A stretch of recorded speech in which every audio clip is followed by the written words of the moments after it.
Okay, welcome to data science and machine learning course. Previous session तक हमने multiple regression तक चीज़ों को अंडरस्टैंड किया कि एक्चुअली रिग्रेशन क्या है, सिंपल लीनियर रिग्रेशन क्या है, और उसके बाद फिर हमने मल्टीपल रिग्रेशन देखा। इस स्लाइड पर आप देख रहे हैं कि सिंपल लीनियर रिग्रेशन से मल्टीपल लीनियर रिग्रेशन और उसके बाद पॉलिनोमियल लीनियर रिग्रेशन जो इस सेशन में हमें पढ़ना है, उन तीनों के फॉर्मूलाज यहाँ पर लिखे हुए हैं। अगर आप मल्टीपल लीनियर रिग्रेशन और पॉलिनोमियल को आपस में कंपेयर करें तो ऑलमोस्ट आप देख रहे हैं कि फॉर्मूला बिल्कुल मैच कर रहा है। लेकिन पॉलिनोमियल में आप एक चीज़ देख रहे हैं कि जब भी आपके कोफिशिएंट के साथ जो वैल्यू है, which mean b1 b0 and b2 to onward bn, ये हमारा कोफिशिएंट है, और इसके साथ जो x की वैल्यू है वो nth टर्म तक जो है स्क्वायर फॉर्म पर आगे मूव हो रही है। ठीक है, पॉलिनोमियल टाइम, यही पॉलिनोमियल की डेफिनेशन भी है कि जहाँ पर आपका फॉर्मूला जो है ऑनवर्ड या तो कम हो रहा होता है या तो ज़्यादा हो रहा होता है इन टर्म ऑफ पावर। तो यहाँ पर जो x की वैल्यू होगी, विच मीन इंडिपेंडेंट वेरिएबल की जो वैल्यू होगी, वो हम क्या करेंगे, उस वैल्यूज़ को हम स्क्वायर, क्यूब एंड फोर्थ इसी तरह से ऑनवर्ड वैल्यू को ऊपर लेकर जाएंगे और इसके बेस पर हम क्या कर रहे होंगे, रिग्रेशन को परफॉर्म करवा रहे होंगे।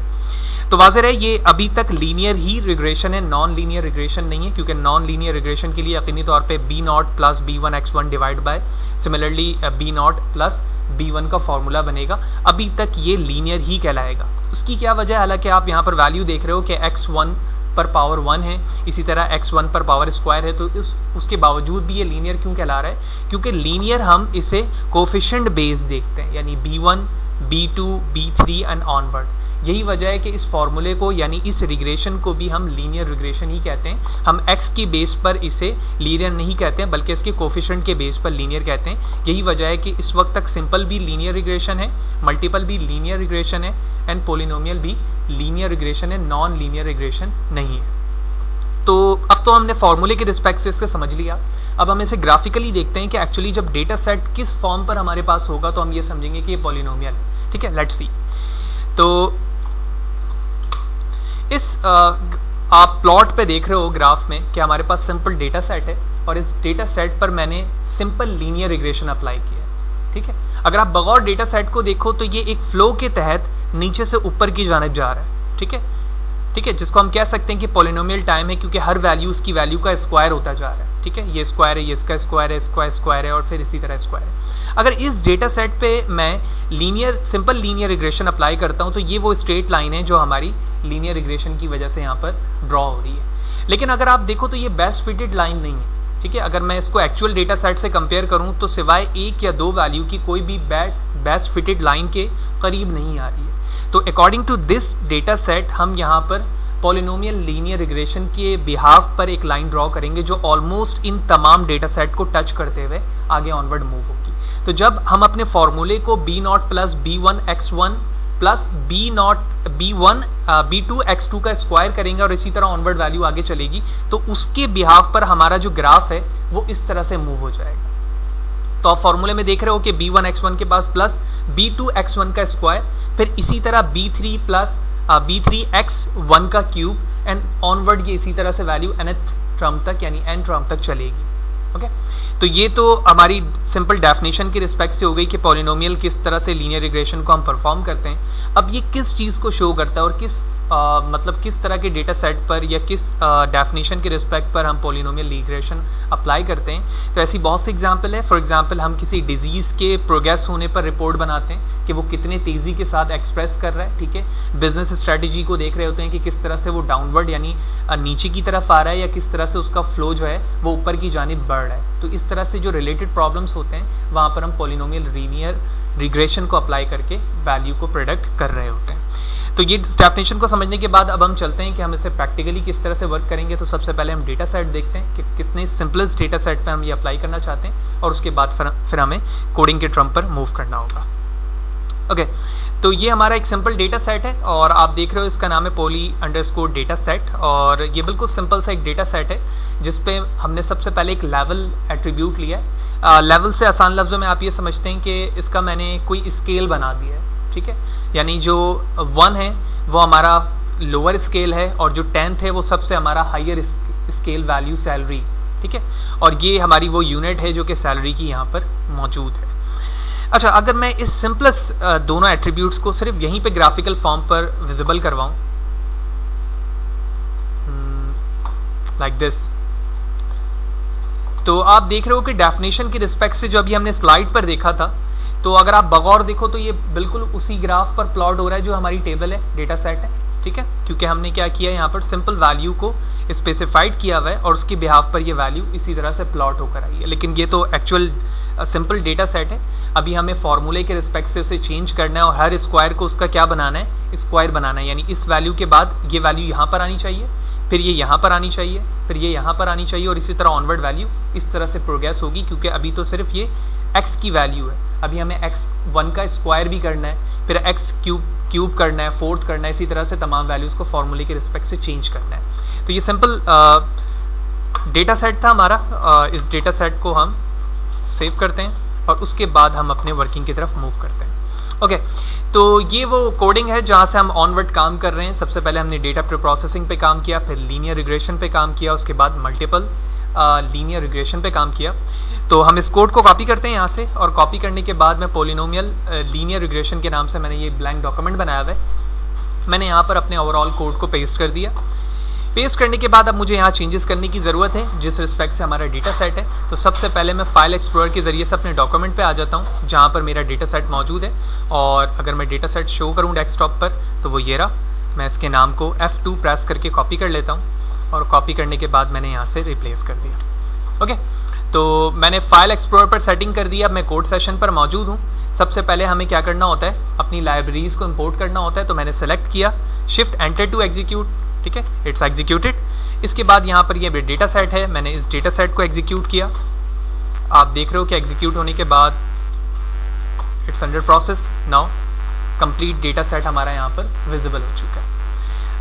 अगर हम यहाँ पर y को देखें तो हमें y और x को यहाँ से सेपरेट करना है, ठीक है, यानी डिपेंडेंट और इंडिपेंडेंट वेरिएबल्स को सेपरेट करना है। तो सेपरेट करने के लिए सबसे पहले हम यहाँ पर आते हैं और 0 to 1 वैल्यू को ले लेते हैं। अगर मैं 0 to 1 ले रहा हूँ तो इसका मतलब है सिर्फ जो 0 इंडेक्स पर हमारा कॉलम मौजूद है वही वैल्यूज आएंगी, और जो दूसरी वैल्यू है वो इंडेक्स नंबर 1 पर मौजूद है, ठीक है। अगर मैं डेटा सेट शो करूँ तो ये 0 इंडेक्स है और ये 1 इंडेक्स है with respect two column.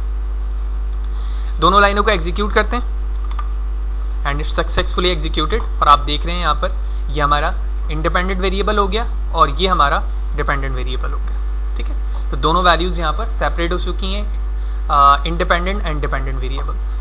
Now इसके बाद हमें यहाँ पर ये काम समझना है कि जिस तरह से अभी हमने स्लाइड्स पर ये चीज़ देखी थी कि हमने अपने प्रॉब्लम को दो हिस्सों में तरतीब करके देखा ना, कि उसी डेटा सेट को हमने पहले किस में लीनियर रिग्रेशन पर प्लॉट करके देखा था, और फिर उसी डेटा सेट को हमने किस पे पॉलिनोमियल लीनियर रिग्रेशन पर अप्लाई करके देखा था। लिहाजा हम दोनों को यहाँ पर डिफ्रेंशिएट करके देखेंगे और दोनों को विजुलाइज भी करके देखेंगे कि किसमें हमारी प्रेडिक्शन कितने हद तक सही आ रही है और उसकी विजुलाइजेशन का इफेक्ट कैसा है। अकॉर्डिंग टू डेटा सेट हमारे पास कोई इतना खास बड़ा डेटा सेट नहीं है कि हम इसकी ट्रेनिंग या टेस्टिंग करवाएं। लिहाजा ये जो पार्ट है हमारा टेस्टिंग और ट्रेनिंग का, हम इसे यहाँ से हटा देते हैं, क्योंकि हमारे पास इतना बड़ा डेटा सेट नहीं है कि इसके लिए हम ट्रेनिंग या टेस्टिंग करें, क्योंकि उसके लिए ज़रूरी है कि हमारे पास जो मोर देन 10 रॉज या कॉलम की डेटा मौजूद हो ताकि हम उसके ज़रिए से ट्रेनिंग करवा सकें, ठीक है। तो हम डायरेक्टली यूज डेटा सेट को इस्तेमाल कर रहे हैं यहाँ पर। ओके, तो ये हमारा लीनियर रिग्रेशन का ऑब्जेक्ट यहाँ पर मौजूद है और हम इसका नाम चेंज कर देते हैं यहाँ पर सिर्फ समझने के लिए। मैं इसका नाम रख देता हूँ len_, ठीक है, जूम कर देते हैं REG, और उसके बाद मैंने इसी नेम को फिट करवा दिया, ठीक है, x and y पर। तो हमारे वेरिएबल का नाम यहाँ पर x है और यहाँ पर y लिख दूँगा। क्यों? क्योंकि हमारे पास कोई भी टेस्टिंग और ट्रेनिंग नहीं है, तो डायरेक्टली मैंने अपने उसी एट्रीब्यूट का नाम लिख दिया जो यहाँ पर मौजूद है, ठीक है। अभी हम इसको एग्जीक्यूट नहीं करते हैं। एग्जीक्यूट करने से पहले जो काम मैंने लीनियर रिग्रेशन के लिए किया है अपने डिपेंडेंट और इंडिपेंडेंट डेटा सेट के लिए, वही काम मैं किसके लिए करूँगा, पॉलिनोमियल के लिए, क्योंकि अभी जो मैंने ऑब्जेक्ट scikit-learn से इंपोर्ट करवाया हुआ है वो लीनियर रिग्रेशन है। लिहाजा पॉलिनोमियल के लिए अब हम क्या करेंगे, from sklearn dot pre processing import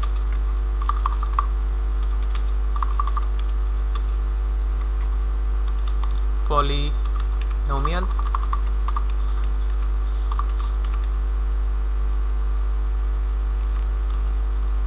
features, okay. और इसी को एक वेरिएबल में हम सेव कराते हैं जिसका नाम रखते हैं पॉली REG, जिस तरह से हमने लीनियर रिग्रेशन नाम रखा है इसका शॉर्ट में, इसी तरह पॉली रिग्रेशन मैंने इसका नाम रखा, और इसके अंदर हम अपने इस क्लास को सेव करेंगे। ठीक है, देन इसके बाद हमें यहाँ पर क्या काम करना है कि इसके बाद हम एक वेरिएबल बनाएंगे, उस वेरिएबल के अंदर, ठीक है, हम इसकी वैल्यू को फिट करेंगे जिस तरह से अभी मैंने लीनियर रिग्रेशन के अंदर वैल्यू को फिट किया था। लिहाजा इसके लिए मैंने एक और वेरिएबल बनाया जिसका नाम रखा मैंने एक्स पोली, और इस पे पॉली रिग की वैल्यू को फिट करवा दूंगा। Sorry,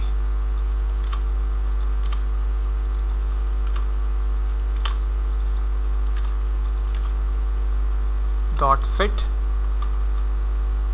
underscore transform small bracket open, और इस इंटेलिजेंस पे हम x को फीड करवा देंगे। अच्छा, अगर आप इस पोलिनोमियल फीचर्स को देखें, अगर मैं इसको इंस्पेक्ट करने की कोशिश करता हूं, ओके, जब हम इसे एक्सपेक्ट करते हैं तो इसके कुछ डिफरेंट पैरामीटर्स हैं। इन पैरामीटर्स में जिस पैरामीटर की हमें इस कंडीशन में या इस डेटा सेट के मुताबिक ज़रूरत है वो सिर्फ और सिर्फ इस डिग्री की ज़रूरत है, और आप देख रहे हो कि इस डिग्री की जो डिफ़ॉल्ट वैल्यू है वो यहाँ पर 2 है। इस 2 से मुराद क्या है?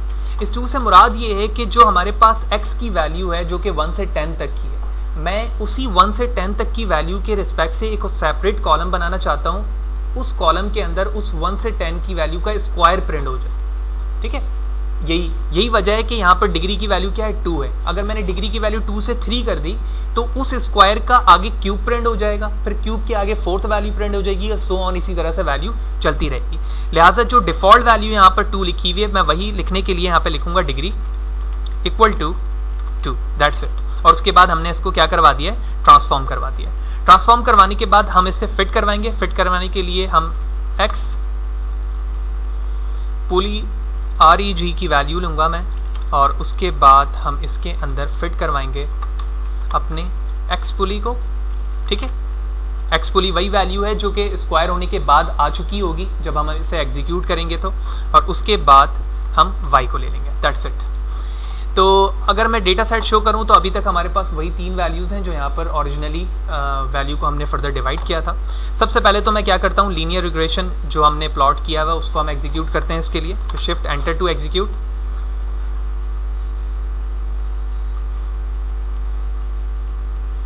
It's executed.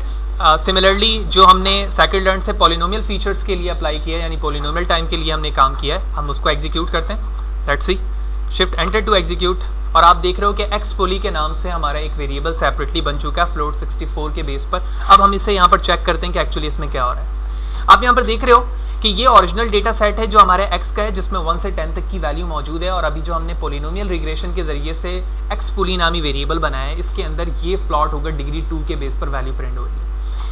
ये वो वैल्यू है जो सेंटर पे मौजूद है हमारे, ये एक्चुअल वो वैल्यू है जो हमारे x की है, और उसके सामने जो वैल्यू मौजूद है वो हर एक रॉ की वैल्यू का स्क्वायर है, 1, 2 का स्क्वायर, 3 का स्क्वायर, 4 का स्क्वायर, 5 का स्क्वायर, सो ऑन। इसके बाद यहाँ पर एक वैल्यू आप देख रहे हो सेपरेट कॉलम में जो हर जगह 1 लिखी हुई है। एक्चुअली जो हमारा फॉर्मूला था, ठीक है, अगर मैं उस फॉर्मूले को शो करूं तो आप उस फॉर्मूले में देख रहे हो हर जगह स्टार्ट पे B0 है, तो ये B0 हमारी हर जगह कांस्टेंट वैल्यू है जो कि हमेशा क्या होगी, 1 होगी। तो यही वजह है कि जब भी किसी वैल्यू की प्रोडक्शन की बात होगी तो B0 की वैल्यू हमेशा क्या लिखी हुई आएगी, B0 की वैल्यू 1 होगी। उसके बाद जो B1 x1 है तो x1 की वैल्यू सामने मौजूद है, ये इसका स्क्वायर मौजूद है क्योंकि हम स्क्वायर तक ही लेके जा रहे हैं, तो यही वजह है कि हमने स्क्वायर तक ही काम किया। लेकिन अगर वैल्यू डिग्री 4 की ज़रूरत है तो ऑनवर्ड फार्मूला उसी तरह से क्या हो जाएगा, एक्सपेंड हो जाएगा। लिहाजा उसी के बिहाफ पर हमने यहाँ पर तमाम वैल्यू को क्या कर लिया है, एक्सप्लोड कर लिया है। एक्सप्लोड करने के बाद अब हमारी बारी आती है कि हम अपनी वैल्यू को किस तरह से विजुलाइज करके दिखाएंगे बाय यूजिंग ग्राफिकल रिप्रेजेंटेशन। तो यहाँ पर ऑलरेडी मैंने मल्टीपल रिग्रेशन से कॉपी पेस्ट करके वैल्यू को मैं लेकर आया हूँ। तो सबसे पहले मैं इसे एक्सचेंज करूंगा अपने वेरिएबल के नेम से, क्योंकि यहाँ पर एक्स ट्रेन वाई ट्रेन मौजूद नहीं है, बल्कि एक्चुअल एक्स मौजूद है और इसी तरह वाई मौजूद है। ठीक है, कलर हम रेड रहने देते हैं। इसके बाद एक्स की वैल्यू यहाँ पर आ जाएगी एक्स ट्रेन की जगह। अब यहाँ पर देख रहे हो reg.predicts एक्स ट्रेन मौजूद है, लिहाजा हम इसकी जगह चेंज करेंगे और यहाँ पे लिखेंगे लीनियर अंडरस्कोर reg, क्योंकि ये हमारे वेरिएबल का नाम है लीनियर रिग्रेशन के लिए। और उसके बाद हम यहाँ पर करेंगे डॉट प्रेडिक्ट और यहाँ पर हम अपनी उस वेरिएबल का नाम लिख देंगे जिसके बेस पर हमें काम करना है, वो है हमारा x। कलर हम ब्लू ही रहने देते हैं। उसके बाद हमारे एट्रीब्यूट का नाम यहाँ पर मौजूद है लीनियर रिग्रेशन, तो मैं यहाँ पे कर देता हूँ पॉलिनोमियल रिग्रेशन। एट्रीब्यूट पोजीशन है यहाँ पर,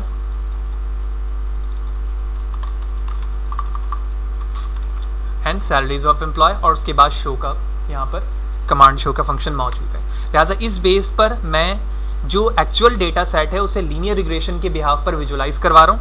लिहाजा मैंने शिफ्ट एंटर टू एग्जीक्यूट किया एंड लेट्स सी, आप देख रहे हैं कि वो वही डेटा सेट है और उसी तरह से हमारा जो लीनियर रिग्रेशन की स्टेट लाइन है वो यहाँ पर प्लॉट हो रही है। और क्योंकि हमने यहाँ पर x और y को ही इस्तेमाल किया है, x पुली को इस्तेमाल नहीं किया है, यही वजह है कि जो एक्चुअल डेटा सेट है उसी के बिहाफ पर हमारा ग्राफ जो है प्लॉट होकर दिख रहा है। अब इसी चीज़ को हमें किसके लिए इस्तेमाल करना है? पॉलिनोमियल के लिए इस्तेमाल करना है। लिहाजा मैं इस कंप्लीट को कॉपी करता हूँ, नीचे हम पेस्ट करते हैं और इसको हम लिख देते हैं यहाँ पर लीनियर रिग्रेशन।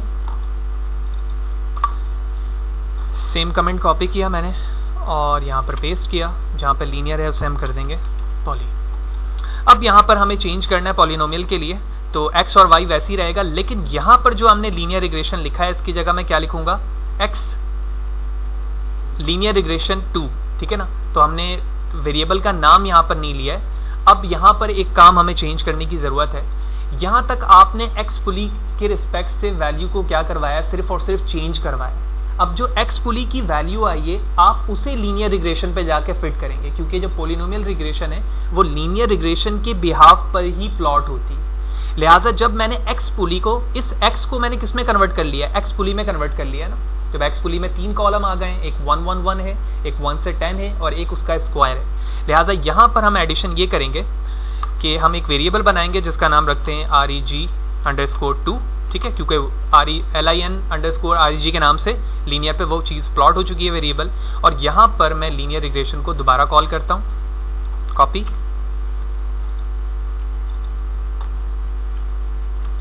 पेस्ट करने के बाद हम यहाँ पर वेरिएबल को फिट करेंगे। तो लिहाजा मैं इस वेरिएबल को कॉपी करता हूँ, डॉट फिट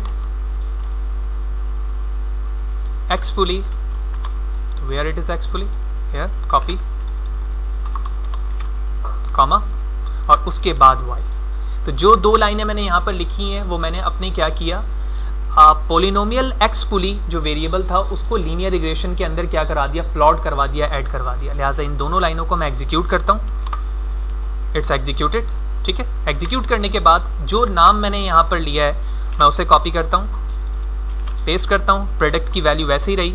अब यहाँ पर पॉलिनोमियल रिग्रेशन फिट ट्रांसफॉर्म मुझे लेकर आना है।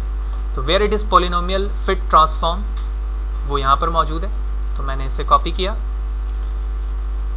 और इस x की जगह फिट करवा दिया। एंड लेट्स सी कि अब इसकी वैल्यू किस तरह से विजुलाइज होती है, ठीक है। Let's see, shift enter to execute, और अब आप देख रहे हो कि जो ग्राफिकल रिप्रेजेंटेशन आई है हमारी उसी डेटा सेट पर वो कितनी नियर बाय आई है, ठीक है, जो कि हमने पॉलिनोमियल रिग्रेशन के जरिए से किया।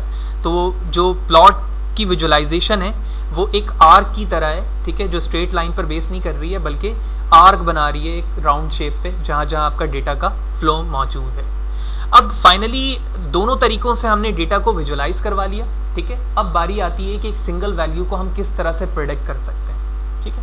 प्रेडिक्ट से क्या मुराद है? एक्चुअली ये हमारे y की वैल्यू है। फॉर एग्जाम्पल मैं ये कहता हूँ कि एक नया एम्प्लॉय आता है और उस नए एम्प्लॉय की जो हम पे स्केल रखना चाहते हैं वो रखना चाहते हैं 6.5। तो अगर मैं 6.5 की बात करूं तो ये इंडेक्स 0 से स्टार्ट हो रहा है, तो मैं कह सकता हूं 5 और 6 के दरमियान वैल्यू होगी 15 to 20, ठीक है ना, जो कि डॉलर्स के फॉर्म में यहाँ पे लिखा हुआ है, इनके दरमियान ये वैल्यू होनी चाहिए। लिहाजा विजुअलाइजेशन के बाद हम चलते हैं प्रेडिक्ट की तरफ। तो प्रेडिक्ट करने के लिए मैं यहाँ पर लीनियर रिग्रेशन, सबसे पहले हम लीनियर पे काम कर रहे हैं, लिहाजा मैंने इस वेरिएबल को लिया, डॉट प्रेडिक्ट, ठीक है। आप देख रहे हैं प्रेडिक्ट का फंक्शन यहाँ पर मौजूद है, ठीक है। मैं जूम करता हूँ, अब मैंने स्मॉल ब्रैकेट ओपन किया और यहाँ पर एक स्केलर वैल्यू देने की ज़रूरत है मुझे, ठीक है। तो मैंने वैल्यू दे दी 6.5। तो जो पहले प्रेडिक्शन कंप्लीट डेटा सेट पर ट्रेनिंग के बिहाफ पर थी, जो उसने विजुलाइज किया, अब यही लीनियर रिग्रेशन की जो क्लास है, जो ऑब्जेक्ट है, उसके जरिए से मैं 6.5 की वैल्यू प्रेडिक्ट करवाना चाह रहा हूँ। लेट्स सी, मैंने इसकी सिलेक्शन की और सिलेक्शन करने के बाद शिफ्ट एंटर टू एग्जीक्यूट, और आप देख रहे हैं कि इसकी वैल्यू क्या आ रही है, 33, ठीक है, 100,000, ठीक है, डॉलर के बेस पर ये प्रेडिक्ट कर रहा है, जो कि एक्चुअल वैल्यू नहीं है, बहुत ज़्यादा रॉन्ग वैल्यू प्रेडिक्ट हो रही है। ठीक है, क्यों? क्योंकि जो लीनियर रिग्रेशन पर हमारी जो ट्रेनिंग थी वो बिल्कुल ही एक्यूरेट नहीं है। यही वजह है कि हमने पॉलिनोमियल का सहारा लिया है। और अगर मैं इसी चीज़ को पॉलिनोमियल के बेस पर करूँ तो लेट्स सी, तो पॉलिनोमियल के लिए हमारा नाम चेंज होकर क्या हो जाएगा, REG2, let's see, copy paste dot predict, और अब मैंने यहाँ पर वैल्यू देना है पॉलिनोमियल रिग्रेशन ट्रांसफॉर्म। तो पॉलिनोमियल रिग्रेशन ट्रांसफॉर्म की वैल्यू हमने यहाँ पर लिखी थी, मैंने इसको कॉपी किया, कॉपी करने के बाद इस ब्रैकेट के अंदर पेस्ट किया, और जहाँ पर x लिखी हुई है वैल्यू, अब मैं यहाँ पर स्केलर वैल्यू खुद टाइप करूँगा। लेट्स सी, मैंने 6.5 वैल्यू लिखी, जिस तरह से मैं लीनियर रिग्रेशन के लिए कर रहा था। ठीक है, और फाइनली अब मैं इस लाइन को सेलेक्ट करता हूँ, शिफ्ट एंटर टू एग्जीक्यूट करता हूँ, and there is something wrong, let's see, okay done. तो यहाँ पर मिस्टेक हमारी ये थी कि हमने यहाँ पर 2 नहीं लिखा था, क्योंकि लीनियर रिग्रेशन पॉलिनोमियल के लिए जब हम अप्लाई कर रहे हैं तो उस वेरिएबल का नाम 2 था, तो लिहाजा मैंने उसको चेंज किया है। और अब आप प्रेडिक्शन की वैल्यू यहाँ पर अगर बगौर देखें तो ये कितनी एक्यूरेट प्रेडिक्शन है as compare to linear regression. ठीक है, तो मैं बड़े आसानी के साथ कह सकता हूँ कि अब जब कोई एम्प्लॉय हमारे पास आएगा तो ये जो एक्चुअल डेटा सेट है, इस पर मुझे कहाँ पर इसे प्लॉट करवाना है, इन दोनों वैल्यूज़ के दरमियान कराना है, यानी 6 और 7। तो आप देख रहे हो जो प्रोडक्शन वैल्यू आ रही है वो 189,000 प्लस वैल्यू प्रेडिक्ट करके वो मुझे बता रहा है by using polynomial. Whereas linear regression के बिहाफ पर देखें तो ये काफ़ी रॉन्ग वैल्यू है, जो कि $30,000 के बेस पर प्रेडिक्ट करके बता रहा है। तो ये फ़ायदा होता है, या फिर ये एक्चुअल थ्योरी है कि जब हमारा जिस फॉर्म पर एक्चुअल डेटा सेट होता है, हम पहले उसको ग्राफिकल विजुलाइज करके देखते हैं कि एक्चुअली इसमें किस फॉर्म की रिग्रेशन हमें अप्लाई करनी है, जिसके बिहाफ पर हमारी प्रेडिक्शन जो है वो नियर बाय एक्यूरेट हो। तो हमने उसके लिए क्या किया, दोनों को कंपेयर किया, यानी लीनियर रिग्रेशन को भी कंपेयर किया पॉलिनोमियल के साथ, और फिर हमने एक्चुअल डेटा सेट को दोनों के साथ कंपेयर करके विजुलाइज करवाया, और फिर इन टर्म ऑफ प्रेडिक्शन भी देखा कि एक्चुअली प्रेडिक्शन होने के बाद उसकी वैल्यू किस तरह से विजुलाइज हो रही है। सबसे इंपॉर्टेंट पार्ट जो था हमारा पॉलिनोमियल रिग्रेशन पर, वो हमारा ये था एक्स पुली। ठीक है, एक्स पुली से पहले हमने क्या किया था, पॉलिनोमियल फीचर से डिग्री 2 लिया है, जिसके हवाले से मैंने ये बताया कि जो वैल्यू है एक्यूरेट एक्स की, हमें उसका स्क्वायर चाहिए। ठीक है, जो फॉर्मूला है वो x1 स्क्वायर के फॉर्म पर है, तो हम स्क्वायर तक के लेके जाएंगे। फिर उसके बाद हमने उसको क्या किया, फिट किया, जिस तरह से लीनियर रिग्रेशन को हमने फिट करवाया था। उसके बाद पॉलिनोमियल रिग्रेशन उसी वक्त वर्क करेगा जब आप उसे लीनियर रिग्रेशन पे क्या कराएंगे, फिट करवाएंगे। यही वजह है कि मैंने इस वेरिएबल के अंदर अपने एक्स पुली और वाई को फिट करवाया, और उसके बिहाफ पर जब हमने इनको प्लॉट किया तो आपने देखा कि इनकी विजुअलाइजेशन भी बेहतर हुई। और फिर इन टर्म ऑफ जब न्यूमेरिक वैल्यू हमने देखा तो उसको विजुअलाइज करा के भी हमने देखा, तो विजुअलाइजेशन पर आप देख रहे थे कि जो हमारी स्ट्रेट लाइन थी वो कन्वर्ट हो गई आर्क में, और हमारे एक्यूरेट डेटा सेट को वो क्या कर रही है, नियर बाय मौजूद है। यही वजह है कि हमारी प्रेडिक्शन बेहतर आई है as compare to linear regression.